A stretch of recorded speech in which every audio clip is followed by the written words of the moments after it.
What's up, everybody? KAWIKATANA back at you again. Today I want to talk about when is it a good time for you to let someone borrow your bike.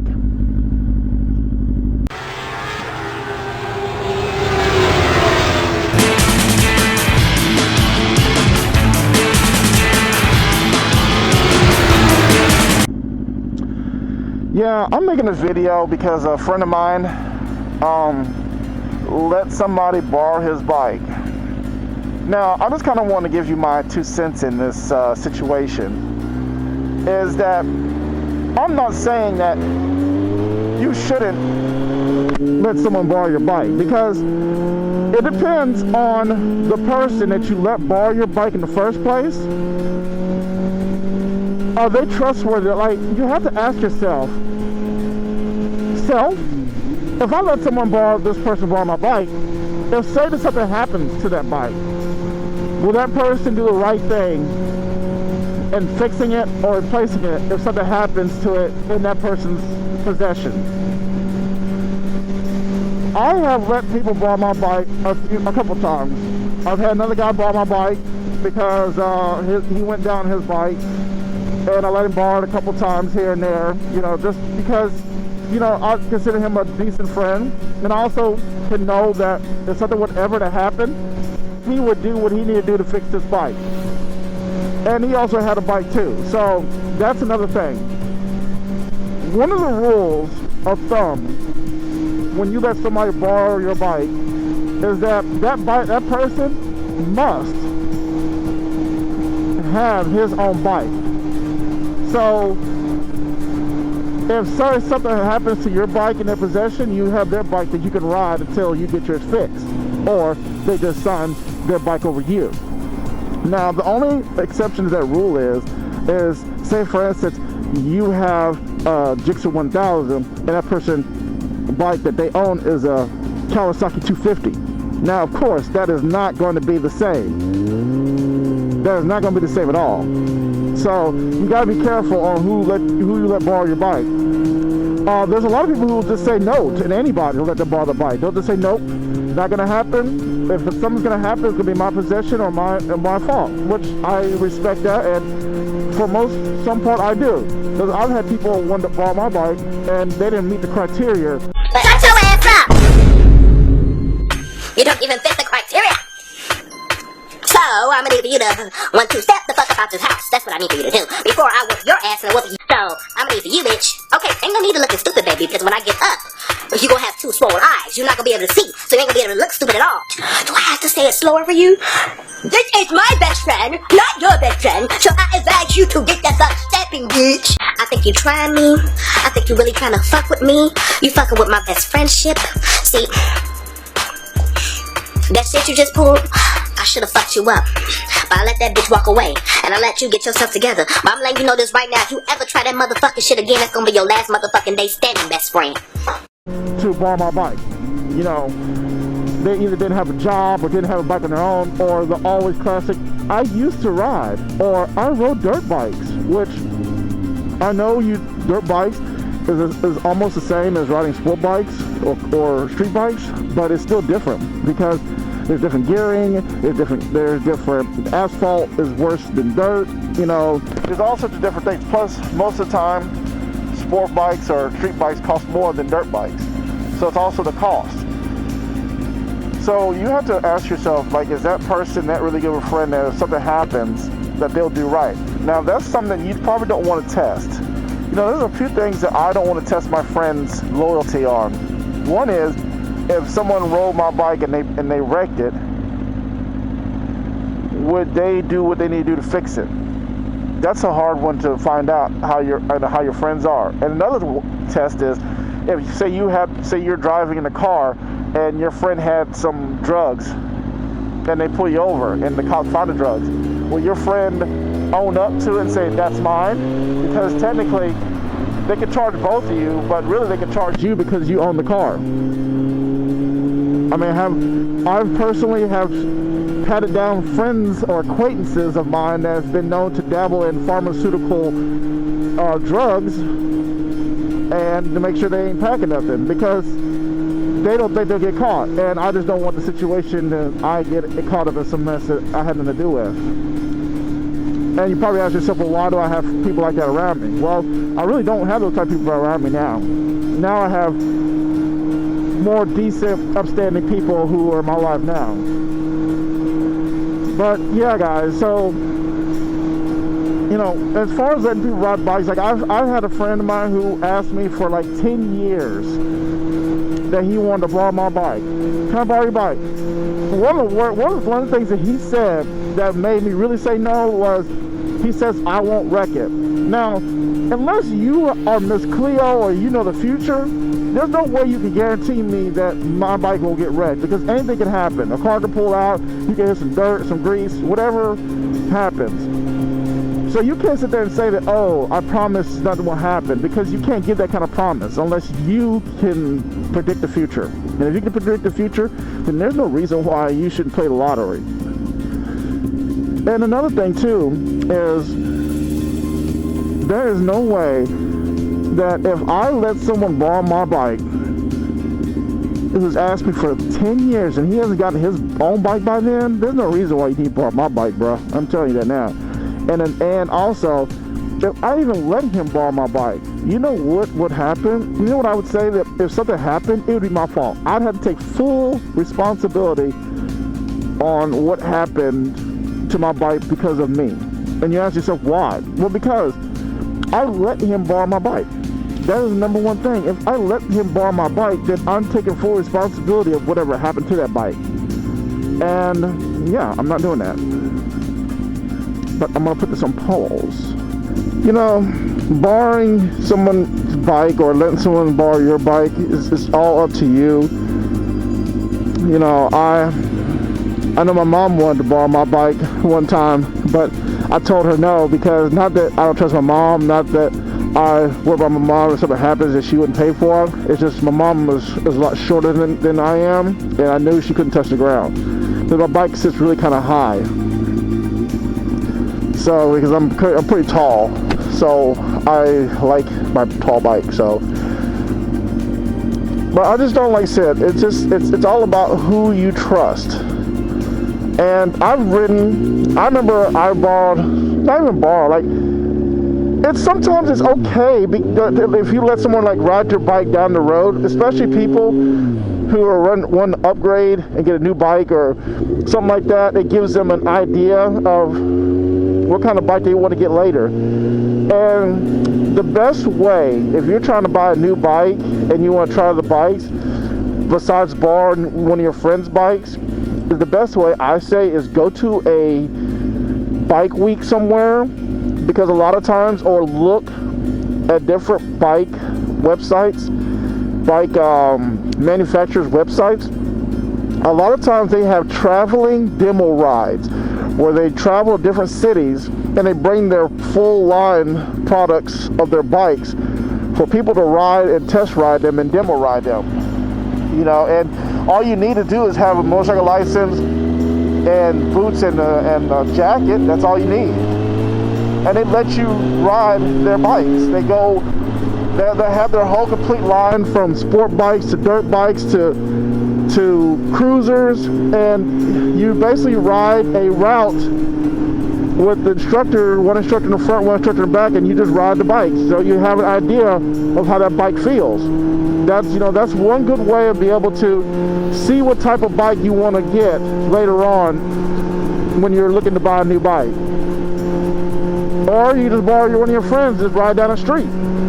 You know, I've borrowed somebody's bike and rode down the street, and I remember his bike was like super fast, and I literally rode it down my neighborhood and back and said, here you go, this bike is way too much. And it's not that the bike was way too much, because it was a powerful bike.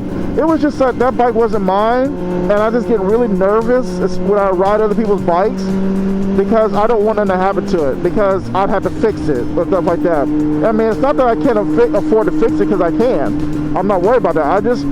I would never treat somebody else's bike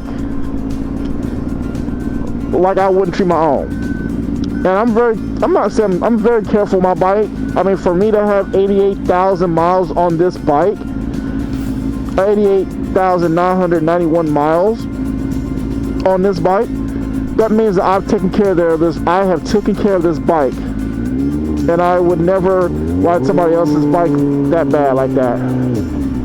I borrowed my friend's Booster before, rode it, brought it back to him in one piece. I've even borrowed a friend of mine's Can-Am, because, and the only reason I asked to borrow that Can-Am was because my mom was coming to town. I wanted her to take a ride with me, and I didn't feel like she should be on back of this crotch rocket on this Ninja, and I didn't have my Gold Wing at the time. So he let me borrow his bike. I rode with my mom on it, and she loved it. And when I brought it back to him, on the way back, and this guy lives like literally 5 minutes, no, I would say like 10 minutes away from me. Literally 10 minutes. And that's going 10 minutes slow. On the way back, I was riding this Can-Am, and it would not shift out of second gear. No matter what I did, it would not shift out of second gear. Now, I could have rode it to his house, put it in his garage, not say nothing, and then when he wakes up in the morning and he wants to go for a ride, he gets in it and he can't, and he can't get out of second gear, I could just say, hey, you know what? I didn't see nothing wrong with it when I dropped it off. It seemed like it was fine. I could have said that. I could have just, I could have just told him, hey, look, man, your bike's messed up. I don't know what happened to it. You gotta deal with it. But I did the right thing. I did the thing that everybody should do, is be honest and open. I brought his bike to him. I took him out, I knocked on his door, said, hey, look, your bike won't get out of second gear. I don't know why. And, we tried to do it, whatever. And so I helped him take it to the shop. And, being at a Can-Am, I just can't take it to some local shop. I have to take it to like a major Can-Am dealer. So there's not a cheap fix. So after they diagnosed it, they put it in there and they diagnosed it and stuff like that. I've come find out, like the shifting sensor or something like that was burnt out because of no oil.